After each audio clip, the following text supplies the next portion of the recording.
로마서 16장 3절 말씀입니다. 한 절입니다. 우리 한 목소리로 같이 읽겠습니다. 16장 3절입니다. 너희는 시작. 너희는 그리스도 예수 안에서 나의 동역자들인 브리스가와 아굴라에게 문안하라. 아멘. 우리 하나님이 주시는 말씀의 제목은 동역자로 살라입니다. 동역자로 살라. 우리 옆에 분들과 인사합시다. 동역자로 삽시다. 동역자로 삽시다. 아멘. 여러분 하나님의 동역자 맞으십니까? 네. 정말 맞으십니까? 네. 네, 아멘. 감사합니다. 이제 드디어 로마서 마지막 장입니다, 여러분. 로마서 마지막 장, 16장 마지막까지 왔습니다. 우리 앞장을 잠깐 간략하게 살펴보자면 1장부터 8장까지 무슨 내용이었죠? 네, 이신칭의 내용이었습니다. 믿음으로 말미암아 살리라. 믿음으로 구원을 받는다. 이 귀한 복음의 진리를 우리가 함께 나눴습니다. 이 복음은 무엇과도 바꿀 수 없는 아주 귀한 무게감을 가지고 있습니다. 여러분 이 무게감을 우리가 느끼기 원합니다. 네, 그리고 9장에서 11장이 무슨 내용이었죠? 하나님의 놀라운 구원 계획을 나눴습니다. 이방인을 향한 구원 계획, 그 이방인을 통한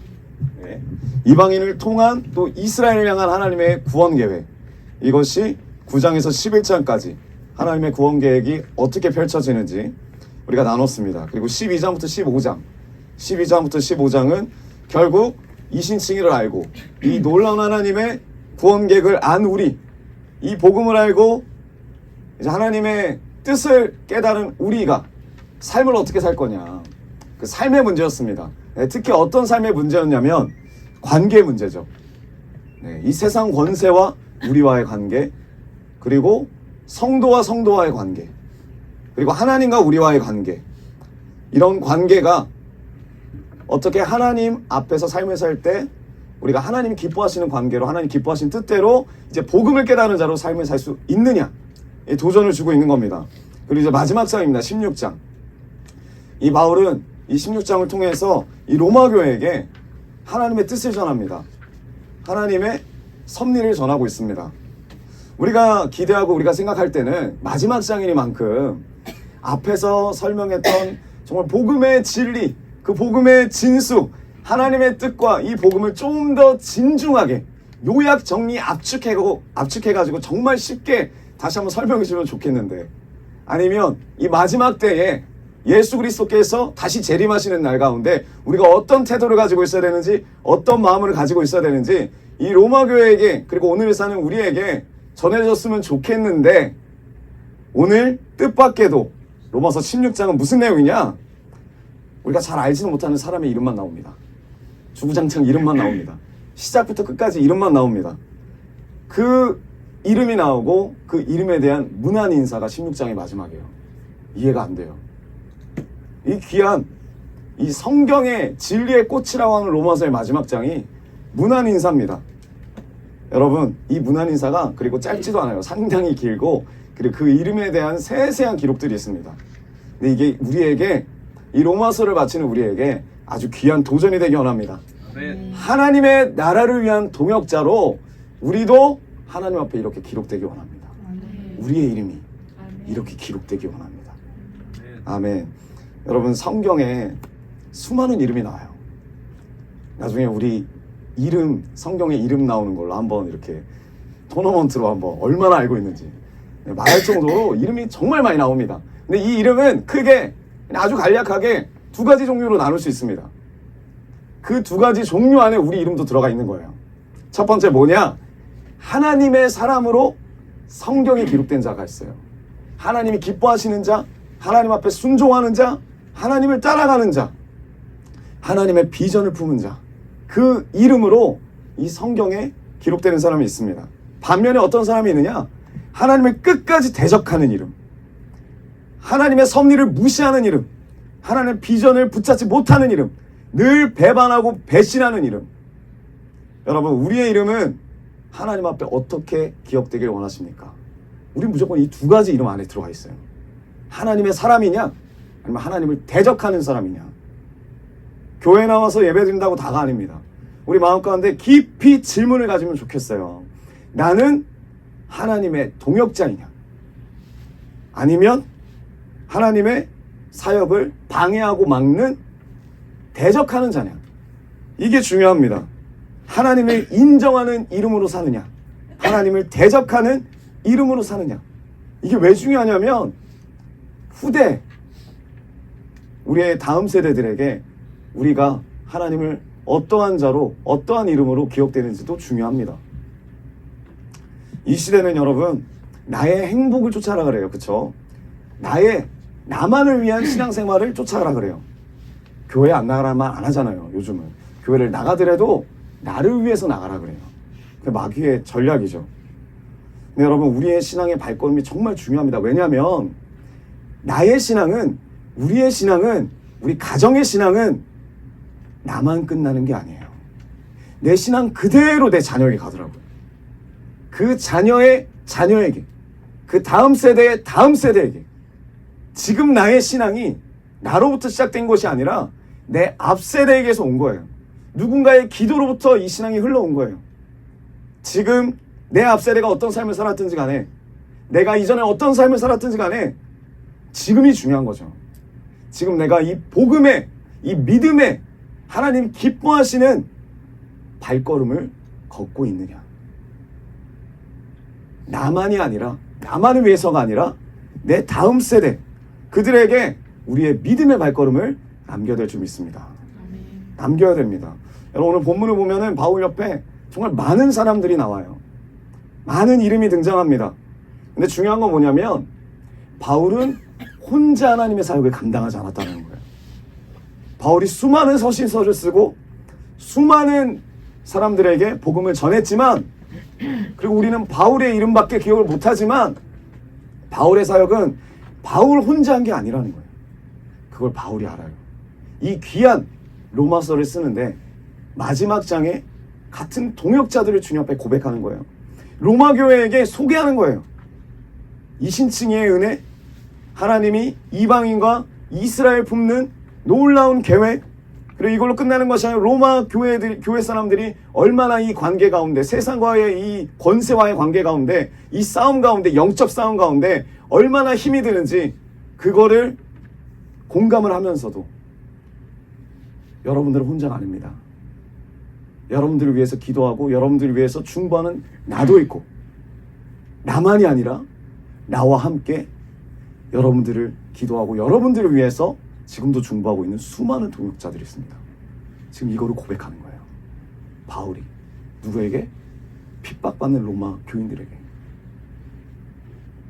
이게 도전이죠. 함께 감당을 하고 있다는 거예요. 여러분 우리가 지금 힘들죠. 개인적인 부분도 힘들고 교회적으로도 힘들고 시대적으로 힘들지만 우리가 이 시대 가운데, 그리고 내 개인적인 고난 가운데 이겨낼 수 있는 건 나만의 신앙 때문은 아니에요. 분명히 하나님 붙여준 영혼들이 있고 우리도 모르게 하나님을 향해서 하나님의 나라를 위해서 중보기도 하고 있는 7,000명이 있다는 거예요. 그들이 함께 기도하고 있습니다.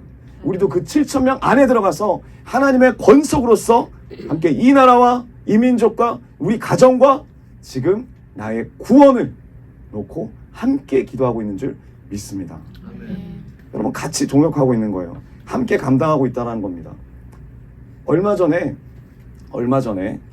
그 국가대표 선발전이 있었습니다. 어떤 국가대표냐면 스케이트 국가대표 선발전. 네, 저도 그렇게 관심 있게 보지 않았는데 기사에 나오더라고요. 근데 우리나라 전체에서 이 스케이트 관련된 종목을 몇 명 뽑는지 아세요? 7명을 뽑아요. 우리 그거에서 대한민국 전체에서 스케이트 타는 사람 중에서도 전국에서 23명이 올라와요. 다 1등만 하는 사람들이. 근데 그 중에서 딱 7명만 뽑아요. 피 터지게 싸웁니다.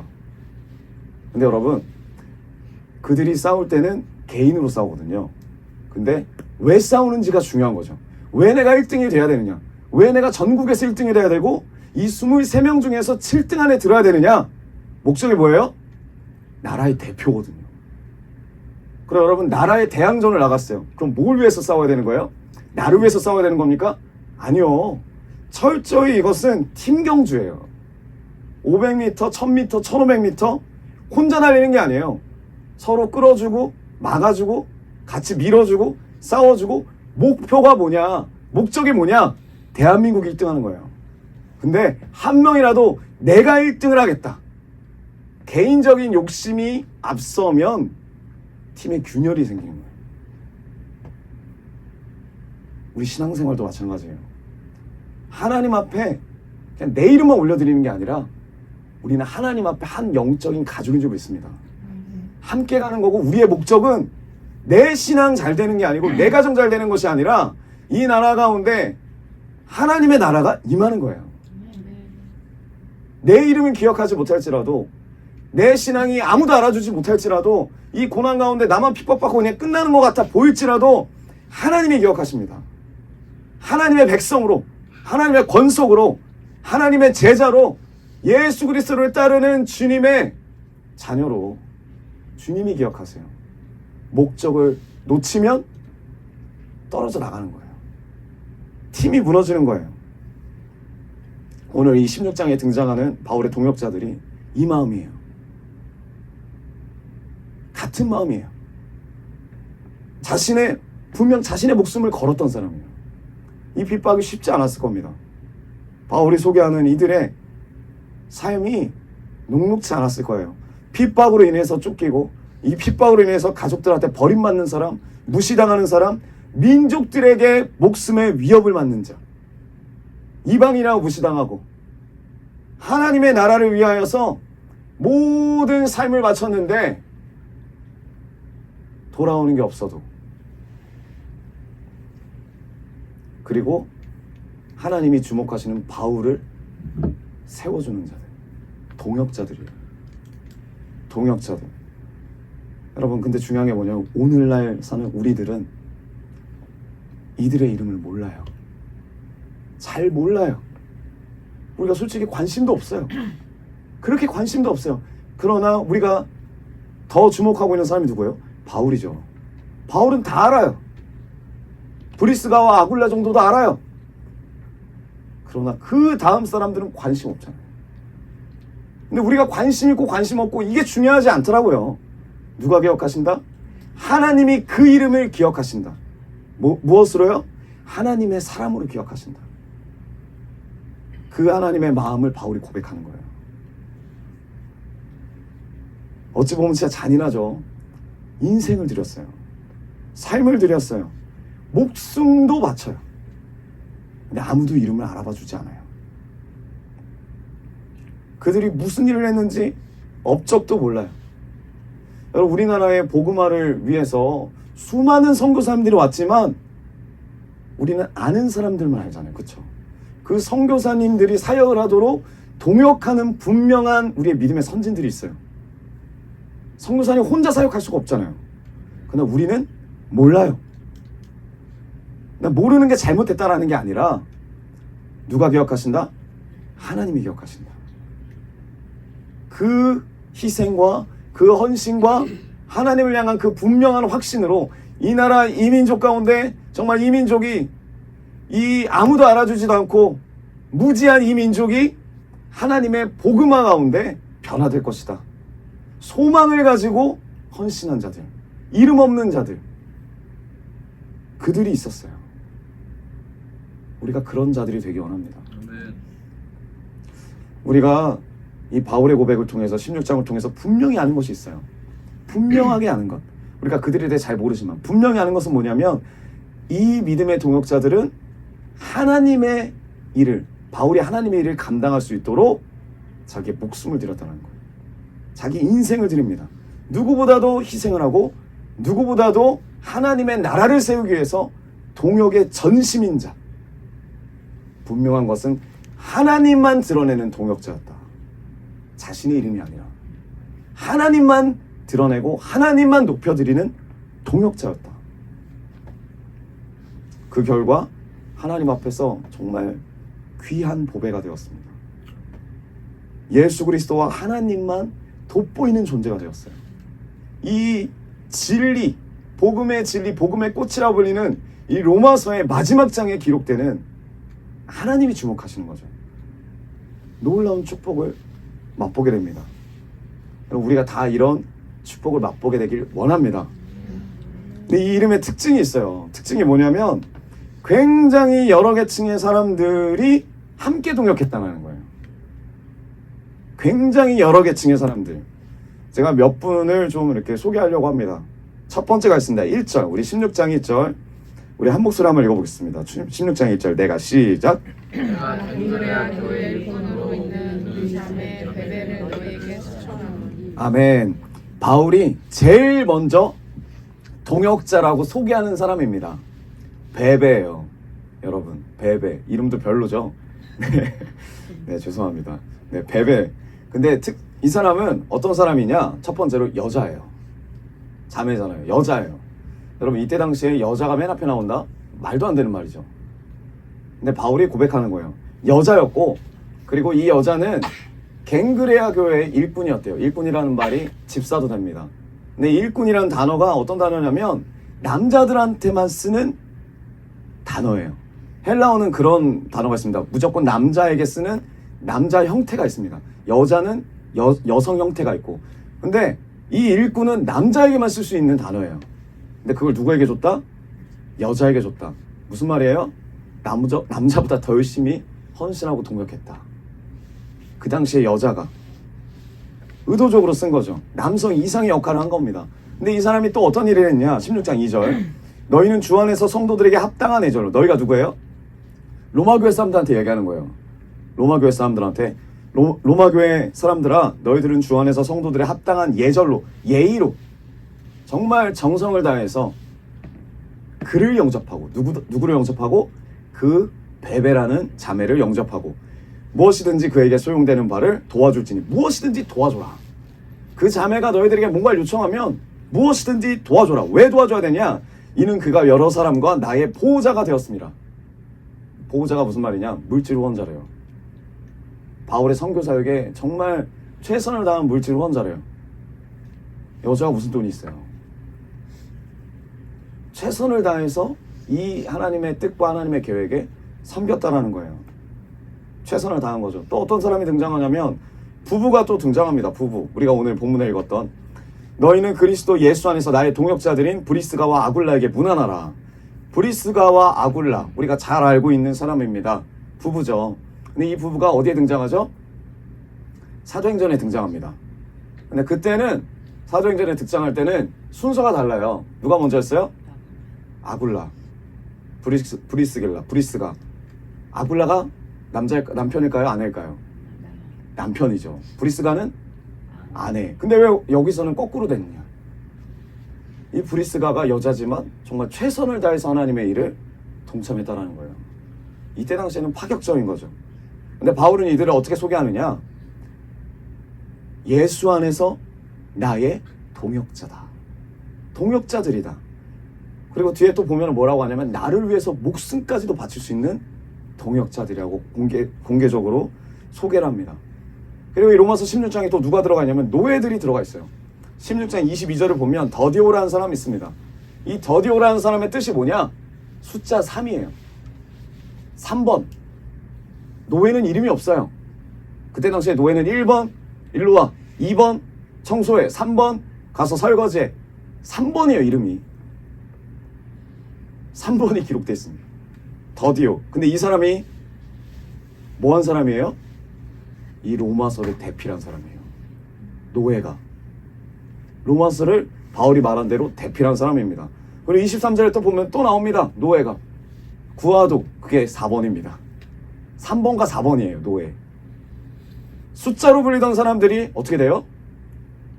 복음으로 깨닫고 복음을 만나서 복음의 증거자가 됩니다.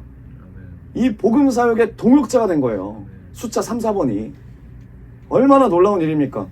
그리고 이 안에 또 누가 들어있냐면 로마 시민권자가 들어가 있고 황족 출신이 들어가 있습니다. 10절에 보면 아벨레라는 사람이 황족 출신이래요.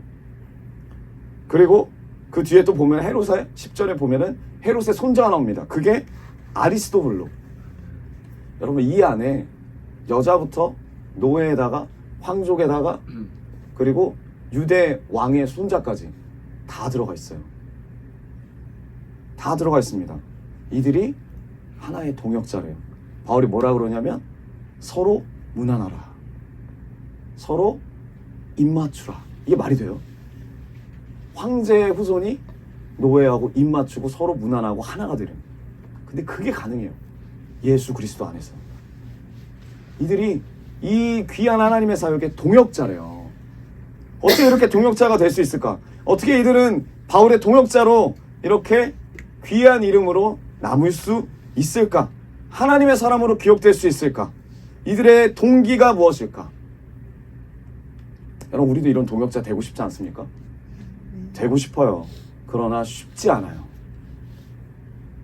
쉽지 않아요. 왜 쉽지 않냐면 내 이름이 더 드러나고 싶잖아요.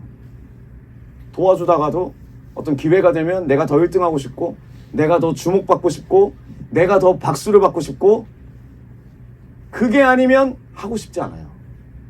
그게 아니면 되고 싶지도 않고 참여하고 싶지도 않아요. 여러분, 그래서 우리는 어떤 마음을 가지냐면, 이런 성경의 인물들은 아주 특별한 사람들만 되는 거야. 이런 성경의 인물들은 나와는 좀 달라. 나에게는 이런 믿음도 없고 나에게는 이런 동기도 충분하지 않은데 이 사람들은 다 하나님을 만난 사람이니까 이게 가능하지. 이들의 동기가 대단해 보여요. 하나님을 사랑하는 것 같고, 나보다 더 하나님의 비전을 보고 쫓아가는 것 같고. 그런데 나의 동기는 이 사람들에 비해서 어때요? 내 유익과 이익에 치우쳐져 있고, 아직도 내 비전, 내 중심, 그리고 인정밖에 없는 거예요. 내 인정밖에. 그런 내가 드러날 때마다, 내 속에 있는 것들이 드러날 때마다 동역자로 못 살 것 같아요. 난 이게 한계인 것 같아요. 여러분, 그럼 우리는 이 자리에 어떻게 있는 겁니까? 처음부터 이 복음을 깨닫고 이 자리에 나와서 예배드리는 사람이 얼마나 돼요? 이 은혜와 이 감격을 경험하고 이 자리에 앉아서 예배드리시는 분들이 몇 분이나 되겠습니까? 저조차도. 우리는 다 어떻게 왔다? 억지로 왔다. 억지로 왔다. 물론 하나님은 은혜로 이 자리에 있는 분들도 계시지만 시작이 어떻게 왔냐는 거예요. 상황과 환경 가운데 어쩔 수 없이 왔다. 그러니까 언제든 우리 마음에 도망갈 준비가 돼 있다는 거예요. 내 유익과 이익이 충족이 된다면. 그렇기 때문에 주님이 어떤 사명을 주시고 어떤 일을 할 때 아우 귀찮아, 아우 짜증나, 하기 싫어, 내가 이것까지 해야 되나? 아니 뭐 이렇게 교회 행사가 많아. 4월달에 행사가 좀 많잖아요. 네. 억지로 가요. 억지로. 여러분, 대한민국의 남자들이 군대를 즐겁게 간 사람 거의 없어요. 다 억지로 갑니다. 억지로. 억지로 군대 가고, 억지로 직장 가고, 억지로 일하고, 더 나아가서 억지로 교회 봉사하고. 근데 물론 이게 있어요. 우리도 하나님 만나고 싶어요. 정말 하나님의 동역자가 되고 싶어요. 근데 아무리 해도 비전이 안 보여요. 하나님의 비전이. 아무리 하나님 비전을 들어도 그 큰 구원 계획이 와닿지 않아. 내 삶이 더 무너져. 하나님 마음도 모르겠고 저 사람 용납하고 사랑하라는데 사랑도 안 되고 그냥 귀찮아요. 계속 그렇게 말하면. 하고 싶지도 않고 실증나고 짜증나고. 그런데 해야 되겠고. 그래서 어떡합니까? 억지로 하는 거죠. 어쩔 수 없이 하는 거죠. 그런 나의 모습을 우리가 봅니다. 저도 마찬가지예요. 어쩔 수 없이 억지로 성인이 될 때까지 교회를 다니고 어쩔 수 없이 하나님 믿는다고 하고 그렇게 열심히 살았는데 이게 한계치에 찬 거예요. 그래서 나는 내 뜻대로 살겠다. 내 뜻대로 나아가고 싶다. 왜? 믿어지지 않으니까. 왜요? 마음이 오지 않으니까. 우리 다음 세대들이 다 이 고민 가지고 있어요. 우리도 다 이런 고민을 가지고 있었고. 그럴 때 우리 어떻게 됩니까? 이때까지 하나님이 이끄셨던 일들을 돌아봐야죠. 나의 믿음의 발걸음을 볼 수 있어야죠. 근데 내가 볼 수가 없어요. 그러니까 우리가 권면해주고 도와줘야죠. 근데 우리가 볼 수가 없어요. 주님이 얼마나 일하셨는지 몰라요. 우리 삶 가운데. 근데 하나님의 역사하심과 일하심이 우리의 신앙을 지킬 수 있는 어떤 무기가 되진 않더라고요. 그건 그거고. 지금은 또 달라요. 시작부터 끝까지 다 나밖에 없기 때문에. 여러분, 깨닫고 하나님 사랑한다? 얼마 안 돼요. 아브라함이 하나님 사랑해서 쫓아갔습니까? 억지로 간 거죠, 억지로. 요셉은 어떻게 갔어요? 억지로 끌려간 거죠. 애굽 노예로. 억지로 감옥까지 들어간 거예요. 그러나 뭘 놓지 않았다? 하나님이 함께 하실 것이다. 하나님의 비전이 보이지 않아요. 하나님의 계획도 보이지 않아요. 그냥 억지로 간 거예요. 내가 왜 여기 와야 돼? 내가 왜 예배 드려야 돼? 내가 왜 이 감옥에서 저 사람들의 이야기를 들어야 돼? 억지예요, 억지. 어쩔 수 없이 간 거예요. 하지만 억지로라도 어쩔 수 없이 간다 할지라도 시작은 억지로였지만 마지막은 하나님의 섭리 가운데 은혜를 받은 자가 됩니다. 우리도 마찬가지입니다. 시작은 억지로였지만 마지막은 동역자가 될 수 있어요. 이게 우리의 큰 소망입니다. 한 끗 차이더라고요. 한 끗 차이. 지금은 안 보여요, 소망이. 하지만 살아계신 하나님을 신뢰할 때 내 마음엔 억지로라도 어쩔 수 없을지라도 그게 부끄러운 게 아니더라고요. 그 자리를 지키는 게 정말 중요하더라고요. 왜 그러냐면 오늘 이 16장의 인물 중에 소망이 되는 인물이 또 있어요. 바로 이 문안을 통해서 우리에게 소망이 보입니다. 16장 13절 우리 한 목소리 읽어볼까요? 로마서 16장 13절 주 안에서 시작. 선택하심을 입은 부와 그 어머니에게 원하라. 그 어머니는 내 어머니이니라. 아멘. 여러분 루포가 누굽니까? 우리가 아주 잘 알고 있는 사람입니다. 루포. 마가복음 15장 21절 마침 알렉산더와 루포의 아버지인 구레네 사람 시몬이 시골로부터 와서 지나가는데 그들이 그를 어떻게 했다? 억지로. 여기 안 적혀있군요. 억지로 같이 가게 하여 예수의 십자가를 지우고 15장 22절 예수를 끌고 골고다라 하는 곳 여기까지 이르러 루포의 아버지가 나옵니다. 근데 여기 16장에는 루포의 어머니가 나옵니다. 루포라는 이름이 나온다는 거예요. 이 루포의 아버지 구레네 사람 시몬은 어떤 사람이었다고요? 예수님의 십자가를 억지로 진 사람. 억지로 진 사람. 시작은 억지로예요. 여러분 구레네 사람 시몬 잘 아십니까? 무슨 동역을 했고 무슨 일을 했고 앞으로 변화돼서 어떤 일을 했는지 우리가 알아요? 아무도 몰라요. 딱 그거밖에 없어요. 억지로 예수님의 십자가를 진 사람. 억지로.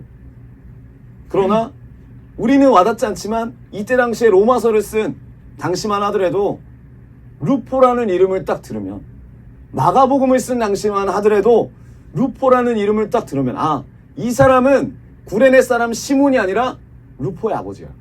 마가복음이 그렇게 나오거든요. 그냥 구레네 사람 시몬만 나오면 되는데 알렉산더와 루포의 아버지인 구레네 사람 시몬 누가 더 강조된 거예요? 루포죠. 로마서 16장에도 바울이 로마교회 사람들에게 소개해요.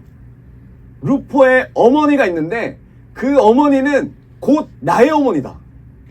바울의 어머니래요. 어떻게 이런 은혜를 받을까? 루포의 이름만 대면 사람들이 다 알 수 있을까? 어떻게 이 루포라는 사람이 대단한 이름을 가진 하나님의 사람이 되었나? 하나님의 비전을 품은 사람이 되었나? 어떻게 시작됐다고요? 억지로 십자가를 진 것부터 시작이 됐다는 거예요. 자기의 뜻이 아니더라도 하나님이 그 억지로 하게끔 섭리 가운데 이끄셨다는 거예요. 누구의 인생을? 이 루포의 아버지의 인생을. 그리고 오늘 우리의 인생을. 시몬이 믿음이 있어서 십자가 졌습니까? 깨닫고 저분이 메시아다. 아니에요. 뭘 알아서 진 것도 아니에요. 우연히 길 가다가 어쩔 수 없는 상황과 어쩔 수 없는 이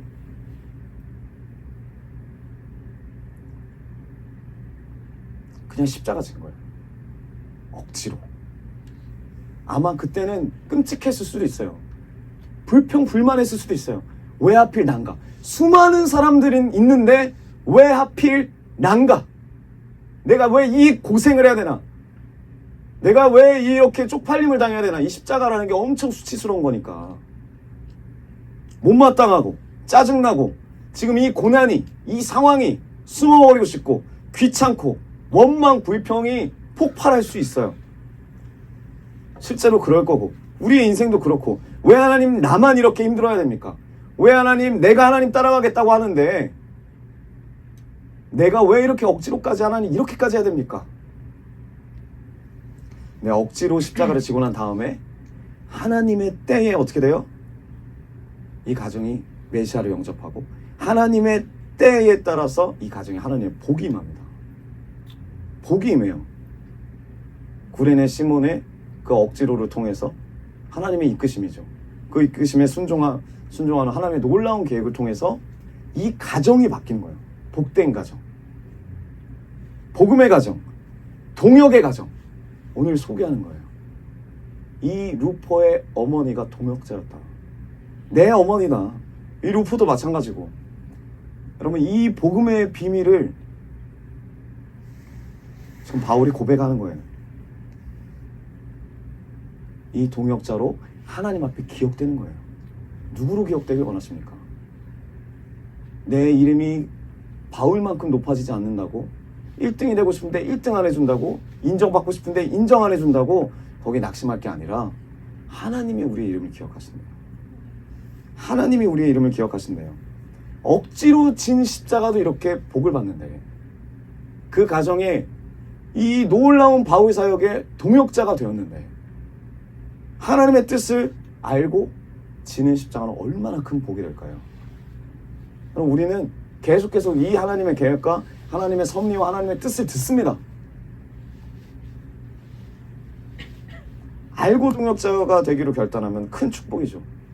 이 복음의 비밀을 이제 알았어요. 로마서를 통해서. 하나님이 예수님을 이 땅에 보내신 이유, 이신칭이. 그리고 하나님의 그 크신 사랑과 인류를 향한 하나님의 놀라운, 우리의 이 마인드와 우리의 이 마음으로는, 이 그릇으로는 받아들일 수 없는 그 크신 계획을 우리가 들었어요. 이방인을 향한 하나님의 계획, 이방인을 통한 이스라엘을 향한 하나님의 사랑과 계획, 이 복음의 비밀을 깨달은 자로서 이제 나만을 위해 사는 게 아니라 이 세상과 이 권세와의 관계, 하나님과의 관계, 성도와의 관계, 교회와의 관계를 어떻게 살아야 하는지, 어떻게 승리해야 하는지, 이 로마서를 통해서 하나님이 알려주시는 거예요. 여러분, 하나님 앞에 다음 세대에게 어떤 이름으로 기억되길 원하십니까? 어떤 존재로 기억되길 원하십니까? 하나님의 사람으로 이름이 남겠느냐, 아니면 하나님을 대적하는 사람으로 이름을 기억되겠느냐? 우리 집안만 봐도 알아요. 각자의 집안만 봐도 알아요. 우리의 큰 어머니가 예수를 믿었는데 우리 할머니가 그렇게 박해했더라. 두 종류로 나누는 거예요. 여러분, 아직 우리의 신앙의 동기가 억지로입니까? 억지로일 수 있어요. 괜찮습니다. 창피한 것도 아니에요. 근데 중요한 사실은 뭐냐면, 억지로라도 끝까지 인내하면 하나님이 동역의 은혜를 부어줄 줄 믿습니다. 동역자가 될 수 있는 거예요. 오늘 로마서 마지막 장이에요. 이 로마서 마지막 장, 주님이 이 마지막 장을 우리에게 주신 이유, 지금 이 시점에 오늘 전교인 체육대회를 두고 이 로마서 16장을 마무리하게 하시는 하나님의 이유, 뭘까요? 동역자로 부르세요. 하나님이 수많은 영혼들이 올 텐데 그 영혼들을 사람을 낚는 업으로 동역자로 우리를 부르시는 거예요. 우리가 계속 기도를 하고 있습니다. 이 동역자의 마음으로 기도해야 돼요. 그냥 잠깐 왔다 가겠지, 그냥 부르는 것만으로도 최선을 다한 거 아닌가, 이런 마음이 아니라 정말 동역자. 이 바울의 고백, 로마 교회에게 하고 싶은 말이 뭐예요? 너희들이 이신칭의를 깨닫고 예수 그리스도가 이 땅에 오신 이유를 깨닫고 정말 하나님의 그 크신 계획을 깨닫고 이제 세상 가운데 어떻게 삶을 살아야 되는지를 깨달았다면 뭐가 되라? 이들과 같이 동역자가 되라. 함께 동역자가 되자. 함께 문안하는, 서로 문안하고 서로에게 입맞추는, 계층을 뛰어넘어서, 남자 여자를 뛰어넘어서, 사상과 이념을 뛰어넘어서 예수 그리스도로 하나 되는 동역자가 되자. 바울이 도전합니다. 여러분, 이 동역자가 되길 원합니다. 부흥자가 되는 거예요. 이게 하나님이 오늘 우리 글로비전에게 주시는 마음이에요. 하나님의 뜻입니다. 우리 옆분들과 인사합시다. 동역자가 됩시다. 하나님의 사람으로 주님 앞에 기억됩시다. 아멘. 이렇게 힘없게 기억되면 되겠습니다. 다시 하나님의 사람으로 기억됩시다. 동역자가 됩시다.